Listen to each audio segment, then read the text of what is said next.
minutes were on the website, and if there are no corrections, I'm going to say they were approved as printed.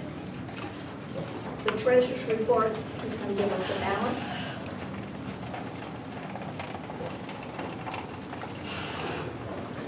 It's easy, it's just one page. Okay, this is for August. We sent and brought in $171.67. We spent $42.50, which means once we made $129.70. We just spent that. Okay, our standard money setup, our checking account has $4,266.51 in it. Our money market has $22,906.80, and the petty cash is $100. So our total for the month of August is $27,272.59. And we made $50 yesterday Yes, 56 yesterday. before the rain rained us out. So that's it. Okay, thank you. Thank you. Committees, Janet, we need to talk about the show a minute. Just for a second, we got the sign-up sheet still for our May 2019 show. There's a couple other committee chairs we'd like to get. One for the banquet, we're going to have one this year, and for publicity, we'd like someone else to help with that as well. We can brief you on how to do that. And then remember to vote for your show theme, and then pretty soon we'll start to ask for volunteers to sign up for help as we get closer to the show. I'll do banquet. Once we decide on the theme, we'll let everybody know, and then we'll email the instructions for the poster contest and keep you informed on that. We'll vote on the poster at the November meeting will be at my house. if you want us. November meeting, we're going to tour Jerry's, I don't know. Yes. we're going to tour Jerry's. Maybe we could just have if you're the last guest, we could just have the meeting there. We wouldn't have to drive back and forth. We'll talk. Whatever you guys want to do. We'll be in touch about that. Is there anything else that's pressing today? We have for sale and long sphagnum. I need long sphagnum. We have bags of long sphagnum and Kiwi bark. kiwi bark. So that is for sale today. Where is that? Jack. Jack, don't leave without I need my long. I need to get rid of it.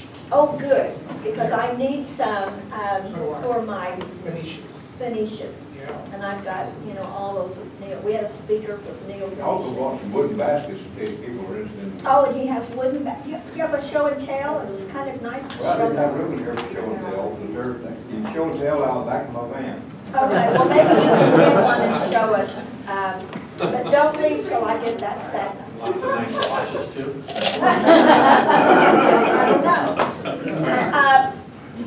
I was gonna, this is Reader's Digest.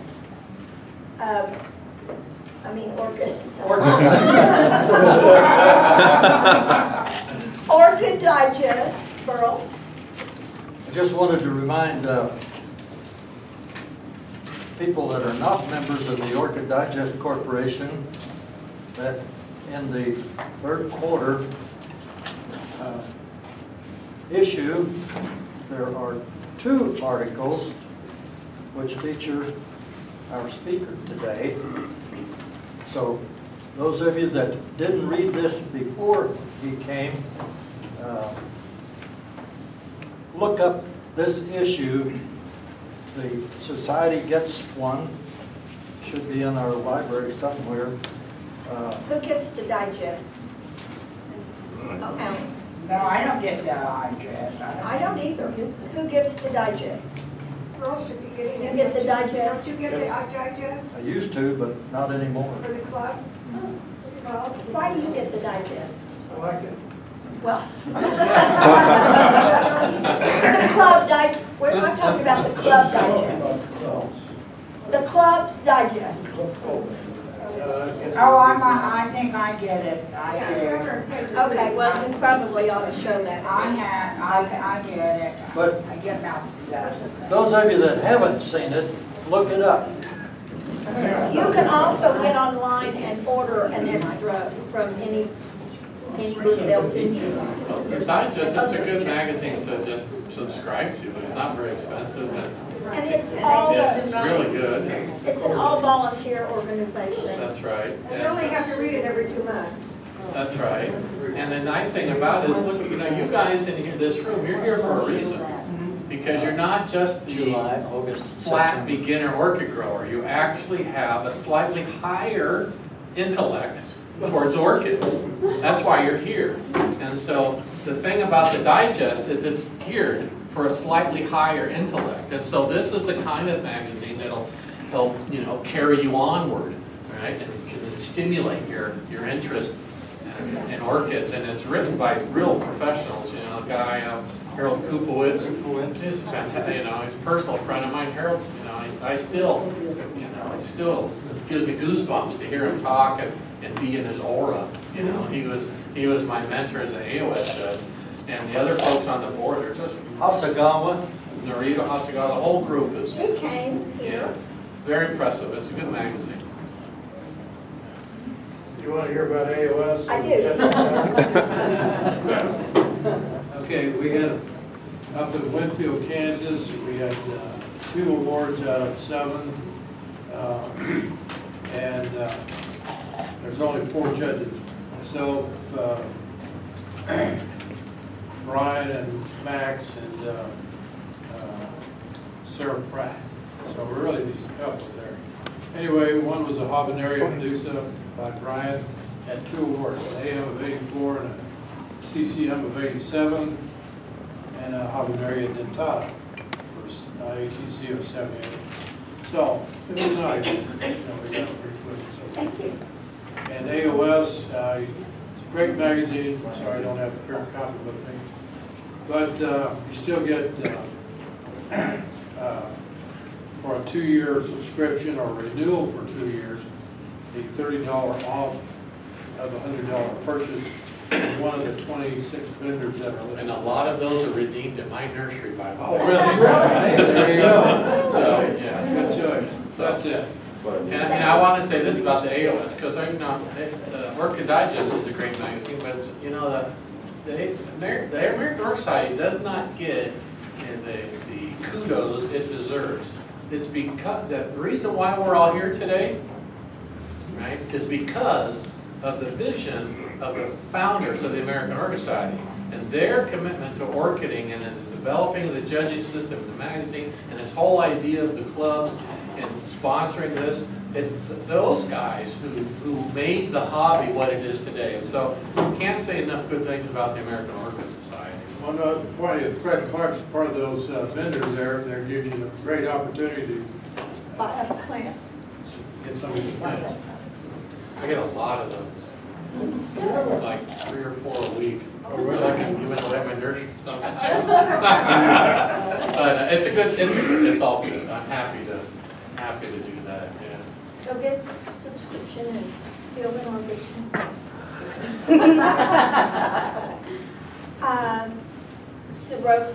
Soroka.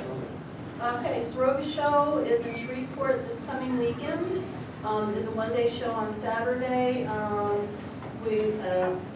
handful of us will be going, leaving Friday, coming back Sunday. It is primarily a tabletop show with limited exhibits. If you do have a plant that you want me to take to Shreveport Or to me. be judged. I'm going to drive as it worked out. And so between me and Johnny, if you have a plant that you need us to take for judging, I need to have it from you by early Thursday night. And then it'll come back to us on Sunday. Yeah, we're leaving Friday morning. Early, like 8 a.m. So I 8 gotta o'clock. have Thursday. If you are bringing one, I need your plant's name, and it would be really helpful to fill out the tag. I'll try to take some extra tags and have them in my house in case you don't have one. Okay. Okay. Is there anything else that needs to be covered today? I will say that council had their sale yesterday. We pretty well got rained out by 11. it came down pretty hard. I think if we had just held on, we'd have been all right, but we didn't. We closed down at 11, so we didn't make much money, anybody, but it was fun, and we got rid of some things. So, council meets the second Friday. You all are welcome. Anything else that needs to be covered before we go back and forth? I haven't forgotten something. Okay, we're going to go back to our speaker. And I'm going to go up here so I can see. All right, well, I brought this with me. I've been soliciting email addresses from everyone. And I want to be on this list, actually, because certain things happen. I send out informational newsletters occasionally on growing orchids. I send you tips and advice on Catasetas to keep that fresh in your mind.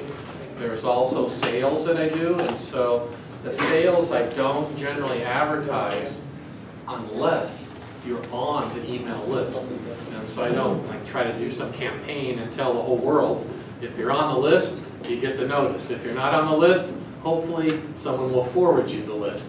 And so it's good to get on the list. I'm having my big sale I have a big annual sale in December, which is the best sale you'll ever hear about in your life. And so being on the list is really good. I welcome a lot of orchid societies pool together, a bunch of members, and they place a big, order. And then the larger the order, the greater the discount. And so I'll have clubs order $2,000, $3,000, $4,000 worth of plants, ship them off to them, and then everybody gets 40% off on their plants they purchase. And so It saves on shipping too, I'll bet. well, there's a little. It's all things, and so it really works out. It's really a good deal, and it helps me because being a plant breeder, I need to turn over my bench space. It's like a pipe at my place. There's flat, there's seed pods, there's flasks, there's plants in cell trays, there's plants in 3-inch pods, there's plants in 4-inch pods, and there's the trash can. So the plants are coming through, and if I got to move those plants to make room for these plants, and so if I don't sell stuff, then I have to make the hard choice. So I'd rather sell them and make space and get the whole nursery flowing. So it's really a good. It's really a good sale. Fred, I'm on your regular mailing list. I get the notice. Yeah, that's the list. Same list? Okay. Yeah. Don't need to sign up again unless you want 2 emails. So how do we sign up for that? On the website? No, right here. We're circulating. Oh, Sign up sheet. I didn't hear that. Yeah. All right. So can we turn the lights on? Yeah. Probably not. Won't be too dark. Might be. There's a little glare on the screen, right? Maybe. There. Oh, Is that better? leave this one on or off? No, turn them off. There you go. Okay. Now, our eyes will grow accustomed to the mood lighting that we now have.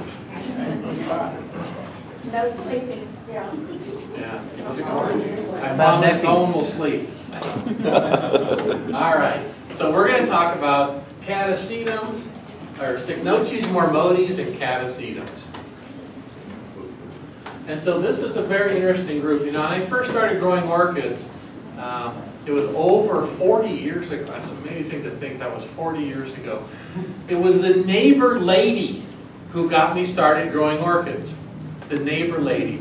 And she recruited me to help her repot her plants. She grew Cattleyas, and she had big standard Cattleyas, and they were too big for her to pick up and work on. So I was of the right age. And so at 18 years old, I was repotting her cats for her. And I remember it so clearly, working on these plants. And then I watch them flower. And so I recall very clearly the form of payment that she made. And she gave me a stack of orchid magazines. They were called the Bulletin back then, and they were smaller. And I really don't remember any money changing hands. So I must have worked cheap back in the day. But I did have this stack of magazines, and I remember sitting, those funny how you have memories. I was sitting on my bed with the light on, and I was going through the and looking at every page, and I saw an advertisement for the San Diego Orchid Society show. And so in my light blue Ford Pinto station wagon, right? Remember those? Oh, yeah. Yeah, Ford Pinto. Hopped in there, drove down to the darn show, and I was just amazed. And I came home and I had 2 boxes, 2 armloads. Walk up the front door, struggling, you know, to get in with 2 boxes of plants and flower. Get in the front door and then, Mom, look at this, you know. I love these orchids. And I was, this is my normally supportive mother who supports me in all my endeavors. And, all right, the dance has begun. I forgot to mention, we're learning how to salsa dance. And so, I got my mother, you know, my supportive mother says to me, how much did you pay for those? And that caught me off a little off guard. And I said, well, I paid $300. And she said, $300? That was your life savings. I hadn't considered that that was my life savings. And then I said, Mom, but I'm going to love orchids. Look at this. How can you not want to grow these? And then she said something like, as soon as those go out of flower, you're going to lose interest and wish you never spent that money. And I'm not sure if I got the last word in or if she did. But I felt like I said something, you know, well, I'm going to love orchids. I'm 18 years old. I know what I'm going to do for the rest of my life. And so, all right. And so, What does Mom say now? I think that was the end of the, oh, now? Yeah. That was the end of the discussion. And so, I work in construction, and so when you work in construction and you do remodeling, you get access to spoils, job site spoils, right? Like old windows and framing, you know, and things. So next thing you know, I got this big picture window. It's about 20 feet long, you know, 8 feet high. That was the wall of the greenhouse, and the lean-to against the house and the roof, everything. So next thing you know, I got an 8-foot by 20-foot lean-to greenhouse. I got my new orchid collection in there. And so about a month into it, feeling pretty good. Still had a few plants in flower. 2 months, well, everything's out of flower, but it's only been 2 months. 3 months, not a flower in sight. 4 months, starting to, you know, the words, how they ring true sometimes. Your mother's words are ringing true in your ears. And so I found myself sitting on the sofa with my dad, and something like, Dad, I think Mom was right. And because he was a party to all the discussion, and he said, Fred, do not tell her that. And I said, okay. And he said, let me introduce you to a friend of mine, a colleague of mine, I think was his words. And this colleague was a gentleman who had an orchid nursery. He'd never brought it up before. Maybe he was playing his cards, as dads have a tendency to do. And so he introduced me to John Walters, and John Walters was an idea man.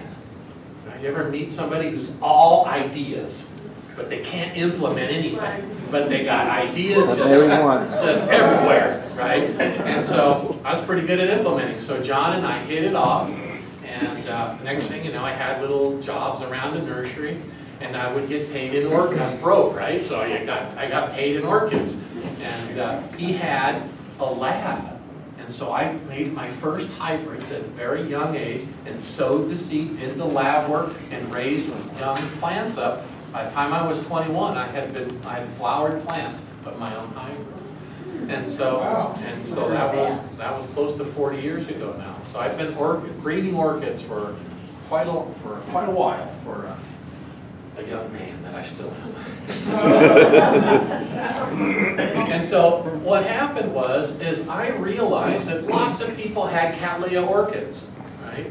And so that was okay. And in Southern California, there's lots of Cymbidiums and Zygopedilums and things like this. And so I wanted to distinguish my collection. I wanted to have something different.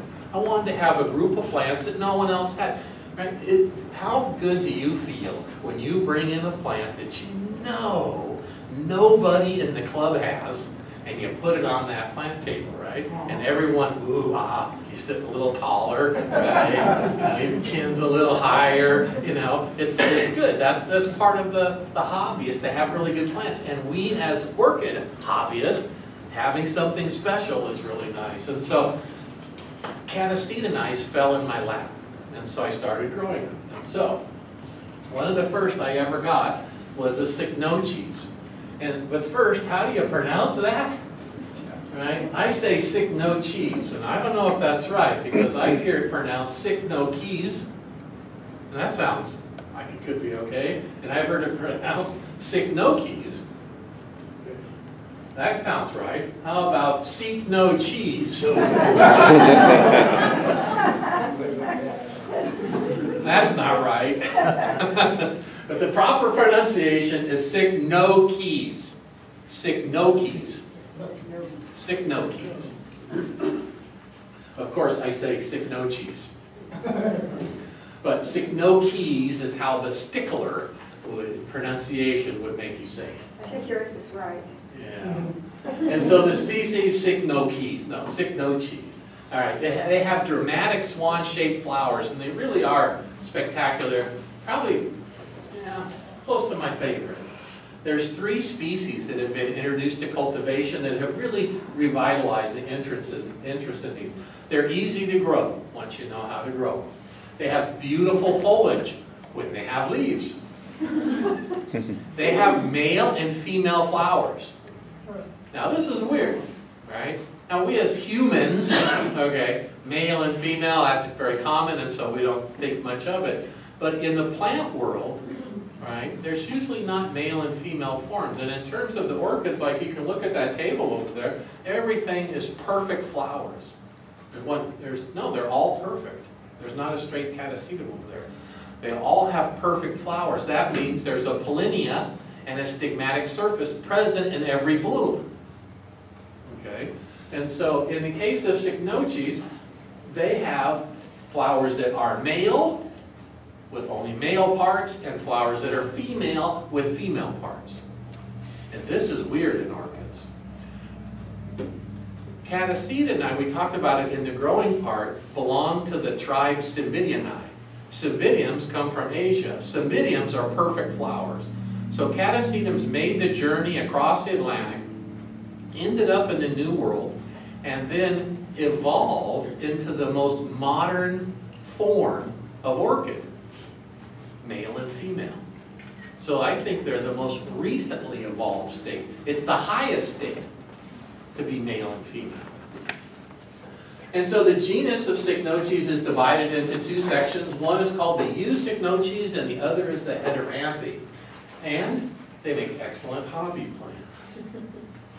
And so Cooperi is the most spectacular of the newly discovered Heteranthes. So on the right-hand side there is 2 inflorescences of male flowers.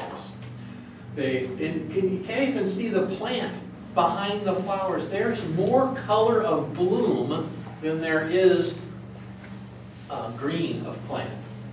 And on the left-hand side, you can see the male flowers in the bottom part, but in the upper left corner, you see the different shape of flower. That's a female. And there's 4 female flowers in this picture. So male and female flowers looking different. On the same plant? Same plant. Now this happens very rarely. We'll talk about this some more. So here is Cooperi. This is one who received the first class certificate. On the right hand side, the inflorescence was 37 inches long. So that's more than 3 feet long. And there were 47 flowers.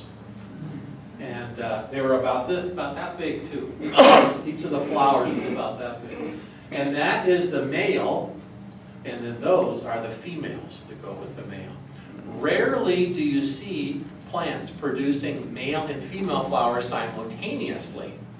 Because what's the purpose of evolving male and female flowers? What would the Mother Nature's purpose be to allow that to occur, or the plant's need for that?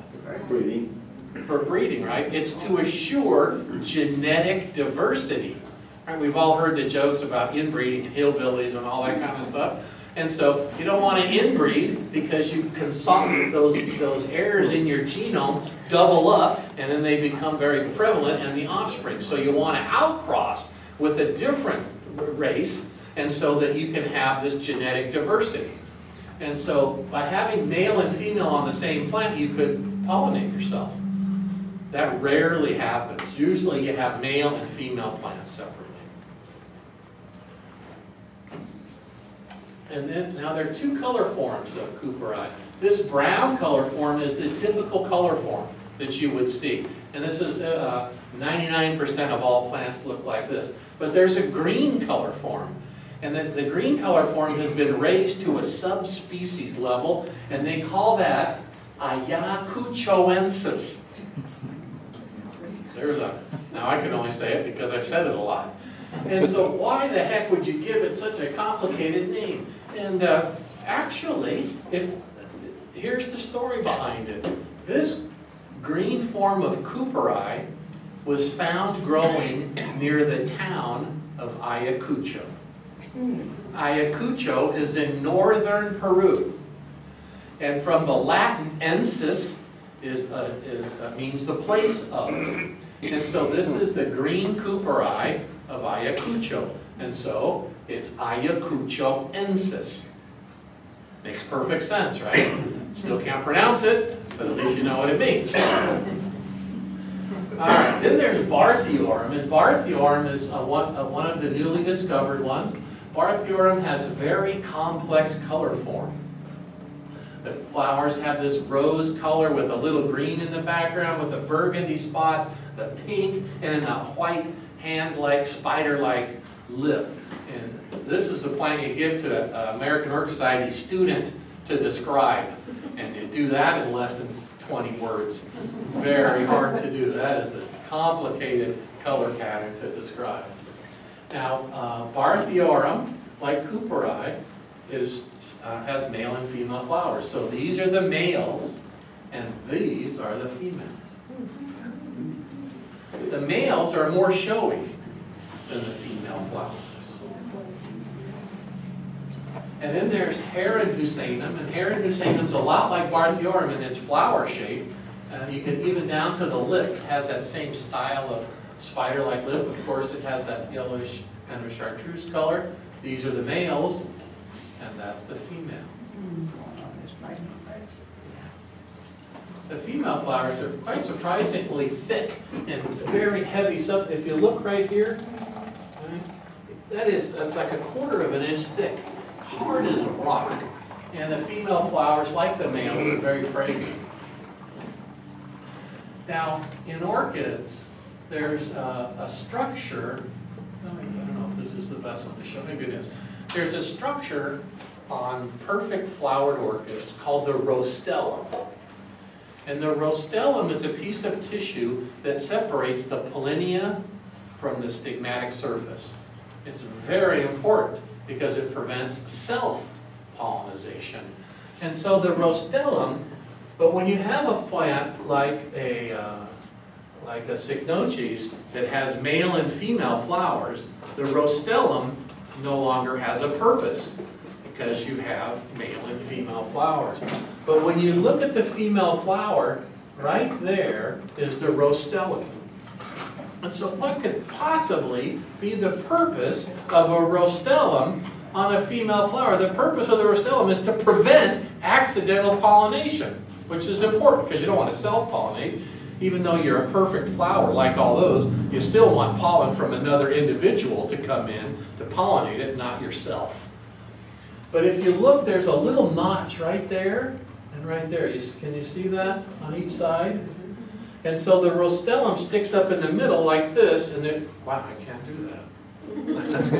I can do that, but I can't do that. Oh yeah, I can, okay. And so it sticks up like this. So the pollinia is like a bead from the male flower. And so when the pollinator comes down, it gets trapped in that little gap here, and the pollinia then is plucked off. And so the rostellum helps create this little gap, which helps remove the pollen. And so in this case, the rostellum has modified itself to aid in pollinization as opposed to prevent it.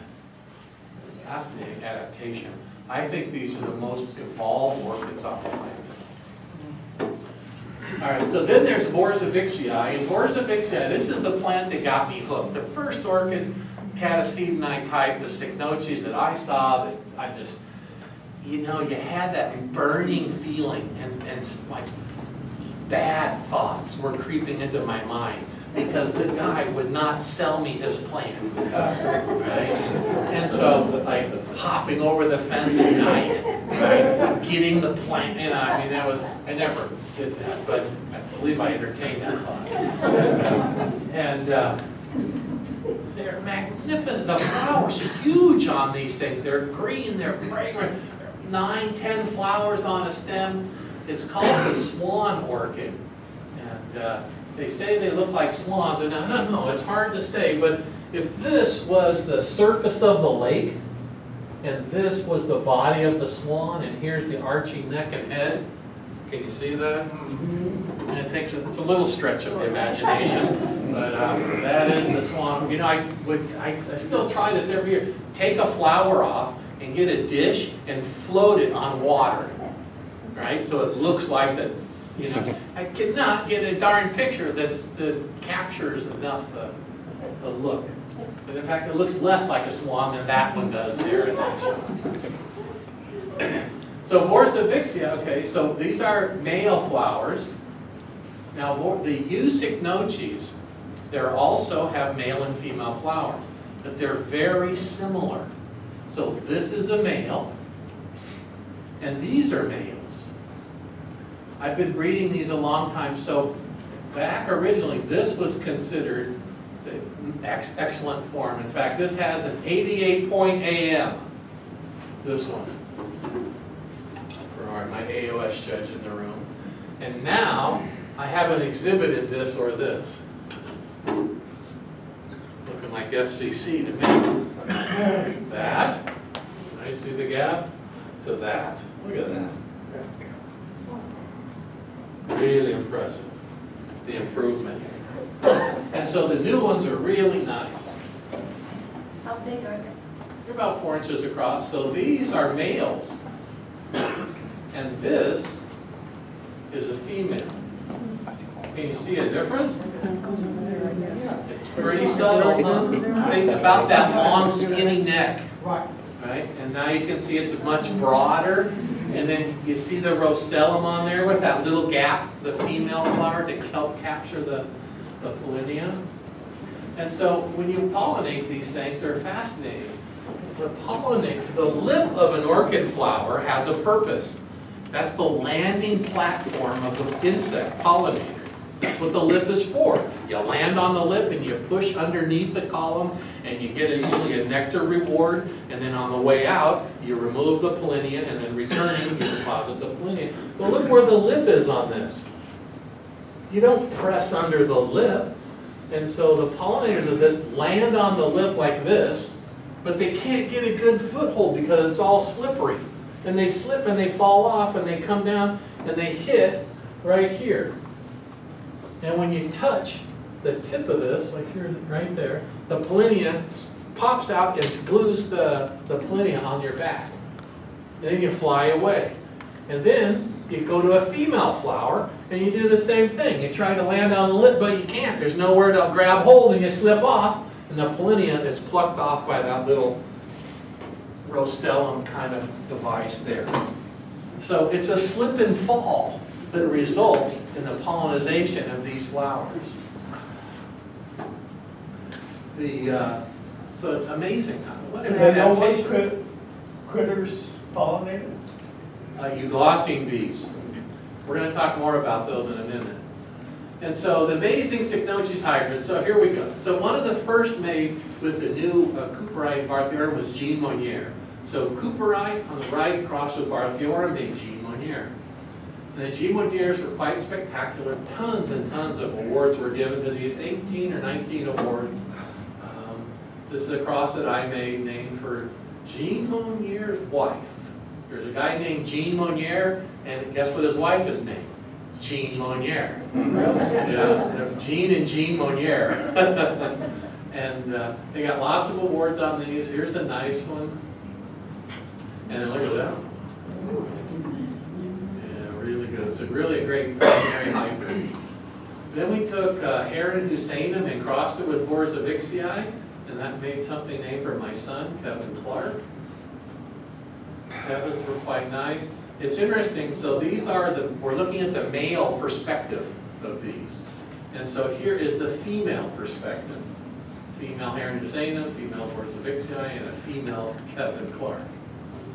You know, I gave this talk once, and Kevin was in the room, and he's 16 now, just turned 16. He was in the room, and he got up and said, "Dad, you know I'm a boy." I crossed 2 females. And, well, I didn't. They can just bloom male or female, yeah. Yeah, and so you have to, so when this was pollinated, I had a female Borzovixii and a male Kevin. But they can bloom either way. Yeah. And so interestingly though, from the female point of view, you can see they look like the females are the parents. And then when you go back to the male Kevin, it still looks like the females are the parents. There's an interesting subtlety there. Yeah, so Kevin said, you know, so I had to pull him aside later and provide some insight into what we were talking about. I believe he has it now. And so any hybridizer worth the salt, right, is trying to make things better. That's what you hybridize for, is to make improvement. And so one of the things I've realized in the Cycnoches is there are no red Cycnoches flowers. And so, would red be an improvement? Yeah, maybe, but it'd certainly be a new color form. And so I took Heron Husainum and I crossed it with Barthiorum. Thought for sure that that rose color combined with the yellow, and it gave me apricot, or whatever that color is. Yeah, beautiful. And so I named this after my wife. You know, you always name the most beautiful orchids after your wife, right? I mean, well, thank you. And so, named this after my wife, but it wasn't good because everybody wanted these, and I sold them like hotcakes. They sold out just like that. And so I didn't end up with a good plant of my wife's namesake. And so I didn't mention to her that I had named a hybrid after her. So I quickly remade the cross. It took like 3 years to get male and female flowers, because you gotta have male and female, right? It doesn't work without male and female. So I finally got the cross remade. Then it takes a few years to grow the plants, like 4. And so I finally got it all grown up, flowered the first one. See, do I have a picture of it? No, I don't. Flowered a very nice example with 2 spikes, took it into the judging. Judges gave it an AM. So proud of myself. I finally have the most beautiful Martha Clark. I get home, you know, honey, look at this, look at this. Show it to her, and she says, oh, that's nice. You know, I was worried about the doghouse, right? All that kind of stuff, and then all I got was that, and it was the most beautiful example of it. But my wife really doesn't like orchids like I do. All right, so then this hybrid, so moving down the line, as a hybridizer, you keep progressing. And so we took Jean Monnier and crossed it with Borzovixii and made Richard Brandon. And there's some examples of Richard Brandon's. Really quite nice. Here's a good looking one. The development in Cycnoches really has been fast, and the quality of the flowers has been substantial, the improvement. And then how about pineapple popcorn? Don't ask how I come up with these names. That actually sounds pretty good, huh? Pineapple popcorn? No, I'm getting some scrunched noses. And so Kevin Clark with Borzovixii. See, there's a little yellow spots on see the gold spots on the yellow? Yeah, I think that's what brought me to my knees. But I did think, I wanted to call it Piccolo Pipsqueak. That's better? Yeah, right? Piccolo Pipsqueak? All right. And so then Mary Gleason. So Borzovixii I crossed with Martha. That's nice. There's a real good yellow one with red spots. All right, then sevenfold, Vorsavixii, and Swan Cascade Lake, sevenfold. Those were quite nice. I really like this one.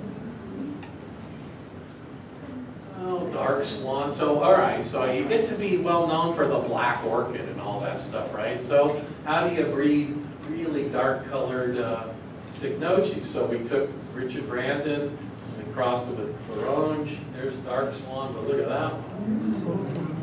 Oh, not quite black, but boy, that is dark for a Cycnoches. All right, and then Crimony. What I exclaimed when I saw this bloom. Look at that, kind of a burnt orange color with those big spots and the white lip. All right, so Mormotes, little Mormotes. All right, Mormotes are referred to as the goblin orchid.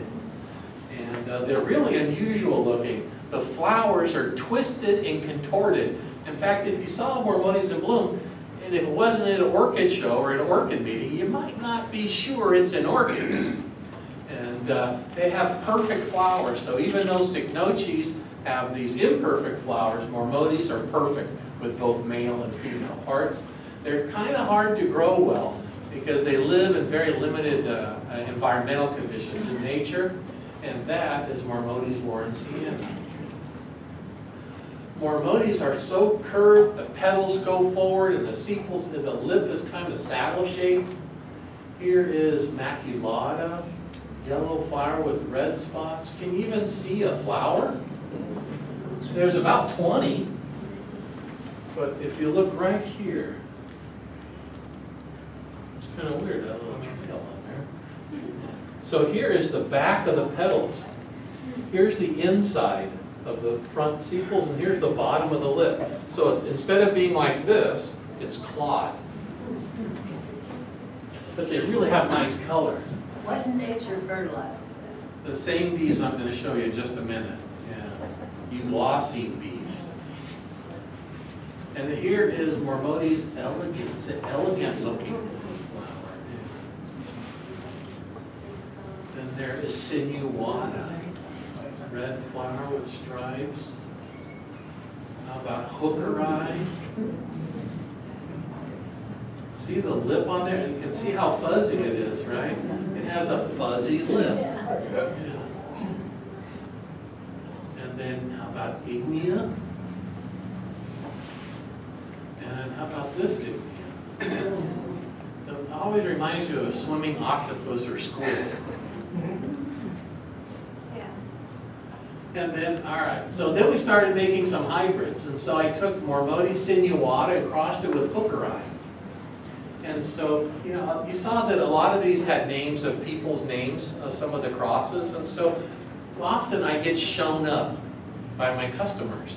They bloom a plant before I do. And so when a customer does better than I do, what do? Right? You name the cross after them or after something that they want to. And so the guy who bloomed this is from Venezuela. So he sent me a picture and he says, Fred, I want it. And I said, all right, his name is Juan. Why don't you just go ahead and tell me what name it is and I'll register it for you. And he said, I want to call it Virgen de Virgen del Valle, which is Virgin of the Valley. Right? And so that kind of is an insight into his personality and beliefs.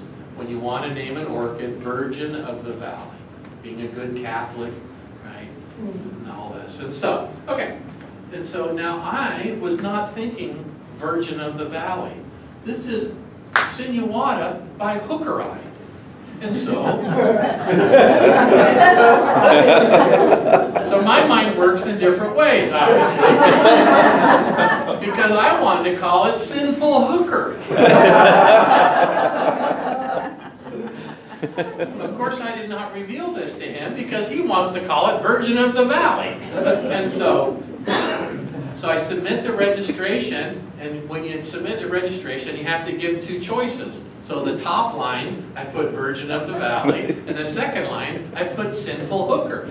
Now there's somebody on the other end who's evaluating these names and making decisions on which name should go forward, right? And so a cold sweat came over me because if they would have liked Sinful Hooker more, I'd have some splaining to do to my friend in Venezuela. So they named it Virgin of the Valley for Virgen del Valle. And so I told Juan and everything, and so, and I never told them about my other desire, you know. And so a few years later, he came by and he was visiting a nursery, you know, and I got to know him, but I had never met him before. And so when you know how it is, when you meet somebody, it's different than the emails. And so I could tell he was an easygoing guy and everything. And so I told him the story, and I wanted to name this Sinful Hooker. And he said, well, why didn't you tell me that? That's a way better name. And I said, but you wanted to name it Virgin of the Valley. And he said, yeah, Virgin of the Valley. Virgin of the Valley is like saying, oh my gosh, or gosh dang it. It's like, it's an exclamation. Like you say, oh wow, I haven't seen you in such a long time. Right? It's like, Virgen del Valle. It's the same thing. It's like, oh my gosh, is what that means. It's like in Australia, you hear people say bloody hell. And you go, ooh, that sounds bad. No. You say bloody hell. Where you been? It's the same thing as Virgen del Valle, or oh my gosh. So all this time I was, you know, worried about that, you know. And so I finally got my due with this one. So it's a midnight across the hook. You call it midnight hook. Yeah, all true. Okay, and so then we have Mark Mills by Virgin of the Valley. So Mark flowered this one first. He's over in Tennessee. Does a good job growing orchids. The Midnight Hooker in Mark Mills. Beautiful color, really different. Yeah. How about Nitty Gritty? The Mormotes really make neat looking hybrids. They're really non-traditional, I guess is how you would say it. And then here's Virgin of the Valley and Nitty Gritty. Kind of pink with the stripes. You like the leaves? Oh yeah, it's a beautiful photo, huh? Yeah. So Mormotes, all right. Why are we talking about these things? They make excellent hybrids, you guys. And this is the part where I forgot to mention that we're going to have a test. I hate when the teacher says that too, right? Remember that? Oh, I forgot to tell you, you're going to have a test today. What? Yeah. And so here we go. I'm going to make hybridizers out of you. All right, that's what they look like. All right, so here we go. All right, when you combine in a hybrid a Cycnoches and you cross it with the Mormotes, the offspring are called Cycnotes. Okay? All right. So Cycnotes. So Cycnoches is very important. Cycnoches imparts the flower size and shape. And we saw the Cycnoches, the swan shape and the flat and everything, right? All right. And the Mormotes gives flower color and count. Okay. And we saw how different the colors were and the spots and all those different markings. But we also saw how the Mormotes shape was all squirrely. So the Cycnoches imparts size and shape, and the Mormotes color and quantity. Okay, you got to keep that in your forefront of your computer-like brains. Right. The plants grow good and they're quick to mature. All right, so here we go. Here is your test of hybridizing skills. So you take Cycnoches forzavixii with its shape, and you cross it with Mormotes frymire. Does that look a little washed out? Like, from my angle, it looks light pink to you guys? Yeah, okay, good. It's light pink, and you see the little stripes on the petals there? Now those stripes, to give you some insight, are lines of coalesced dots. Right? So if you put a dot, dot, dot, dot, dot, dot, dot, and they all touched, a line of dots touching. And so, now, armed with your profound, newly discovered skills and your hybridizer's cap firmly on your head, shape and color, what is this going to look like? Everybody got it?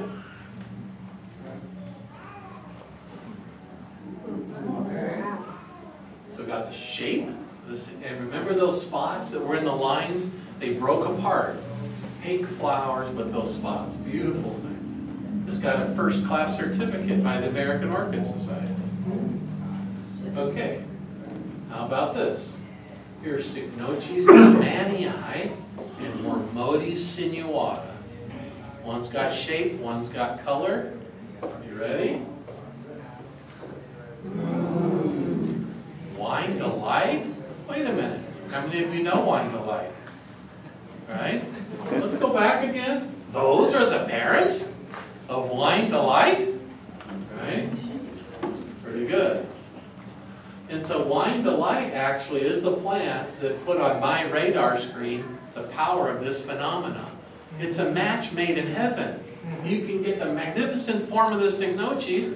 Also, all you need is one Cycnoches, and you go find every Mormodis you can get and stick it on Cycnoches, and you have great hybrids. So here's another one. Here's Borzavixii by Exotic Treat. Makes spotted morning. Right? This is the simplest hybrid you can make. You just take two species and you cross them together and you get an FCC and an AM. Nothing to it. There you go. Here's Borzavixii and Andicola. All right? You're getting the hang of this now, right? All right. How about that? John Noggle. That looks pretty good. How about that one? Or how about that one? How beautiful is that? Look at the shape. What happened to the Mormodis? The color's all over there and there's perfect shape. So it's a very powerful combination. All right, so let's talk about catasetums. They have pollen ejecting triggers. In fact, from the Latin, cata means downward, and seta means hair or bristle. You ever heard of Serta?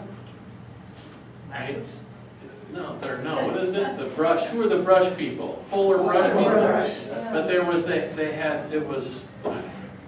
I'm wrong. In Spanish, if you speak Spanish and you hear seta, what's a broom made of? Cerdos, right? Cerdas. Cerdas. The hair, not cerdos, that would be pigs. Yes. And so the hairs. And so it's the downward hair orchid. Now, those early taxonomists, bless their heart, but they named catasetums the downward hair orchid. I don't know. And so these pollen ejecting triggers are very important. Orchids, name an orchid that shoots pollen. And we'll go over that some more. In fact, catasetums like Cycnoches, the term to describe flowers that are male or female is called sexual dimorphism, or they're sexually dimorphic. There are two forms, and we know sexual dimorphism because we see this in certain animals. You ever seen a pheasant and a male and a female bird? You ever seen a quail? How about a peacock? Right? The male bird's unforgettable, and the female bird, have you ever seen one? There must be some. Right? But of course, you only remember the male. You see it in fish a lot. The male fish are more showy, and actually in some animals, like the lion with his big mane, and the female lions are small. And so this is sexual dimorphism. And so in orchids, there's only two, there's actually three, there's only two sexually dimorphic orchids, Cycnoches and catasetums. There are other orchids that are dimorphic, but not sexually dimorphic, where there's two colors of flowers produced on the same inflorescence, but they both are perfect, where they have male and female parts of them. But in the case of catasetums and Cycnoches, they're the only orchids that have attained that highest state of evolution, being sexually dimorphic, as catasetums and Cycnoches. The male flowers are short-lived, and the female flowers are long-lived. The difference can be 7 days or 7 weeks.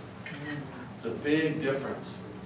They're the easiest to grow of the group, and if I have yet to mention to anyone. They make excellent hobby plants. And so, Peleotum.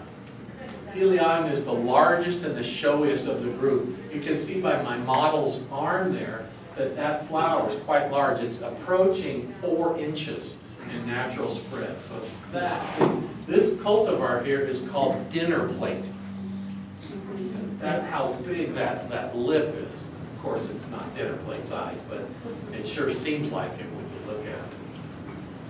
Then there's Catasetum expansum, and that's named for its broad, expanded lip. We were talking about the downward hairs. You can see that very clearly here. There is tenebrosum. Tenebrosum from the Latin means dark or shadowy. This was called the black orchid for a long time. There's Spitzii. Beautiful flowers. Lots of flowers on them. Inflorescence of Spitzii. And there's Denticulatum, the dentate, or the toothed Catasetum. This has been the parent of many good hybrids.